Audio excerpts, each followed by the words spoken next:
I think, unfortunately, we've only got time for one more question.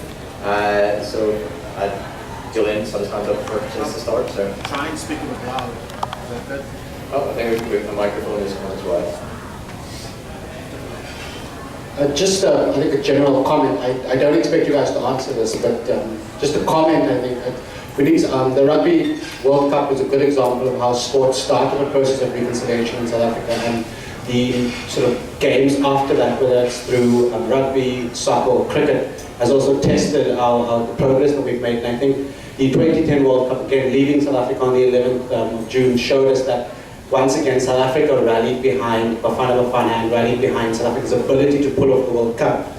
To what I might sort of comment is the extent to which the commercialization of sport internationally, and I'm talking specifically about FIFA, has allowed for things such as poverty to become more clearer in society, where people are saying governments can build stadiums within 5 years, but they can't build hospitals. Government can provide safety to tourists in numbers, but they can't do it for the people. Where after the World Cup, people are saying, look, we've got these beautiful stadiums, but we're still hungry. And that sense of relative deprivation just deepens the divides. And in South Africa especially, we've got the stark sort of contrast between those who have and those who have not. You've got really, really rich people living alongside really poor people. And sometimes it's difficult to look at people and say, 16 years down the line, I'm still suffering. But we all celebrated last Sunday. So just a general comment where there's other factors in terms of how sport is perceived internationally, how sport is managed, both in country and internationally. I think that's a very, very valid point, and I think it ties into everything that we're saying about how sport can be a facilitating factor, but it needs everything else to come along with it.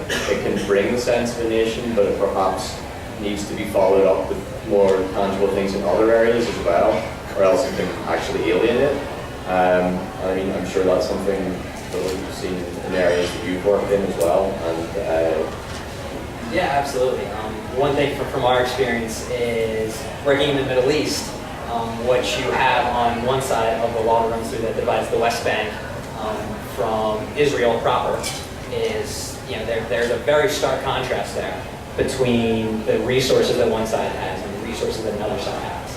And it's been interesting in that led us to take a very, very, very slow approach to integration, because if you take a group of kids that don't have great equipment, that don't have the best resources, that don't have the best paid coaches, and then you take them and they play with a group of kids who does have all that, they're not going to perform so well.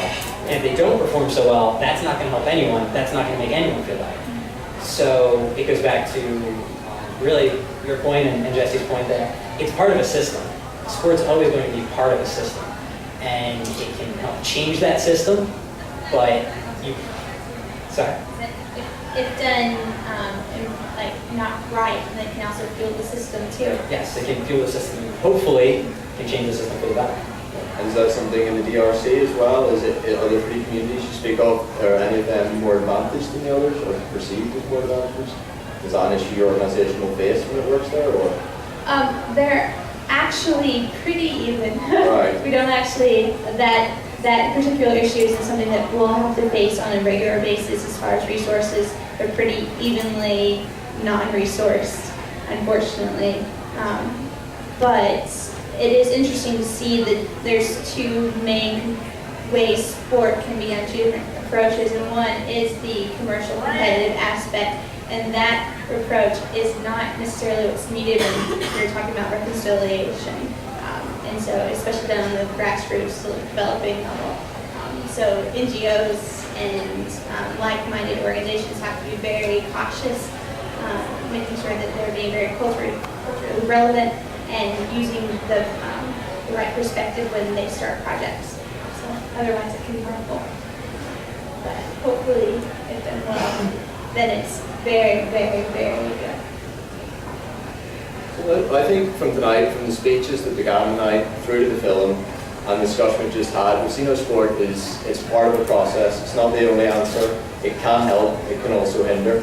But organisations such as yourselves are doing things that are very tangible and improving the lives of people in countries across the world. And I'd like to thank you both for coming and talking to us. And I'd like to thank you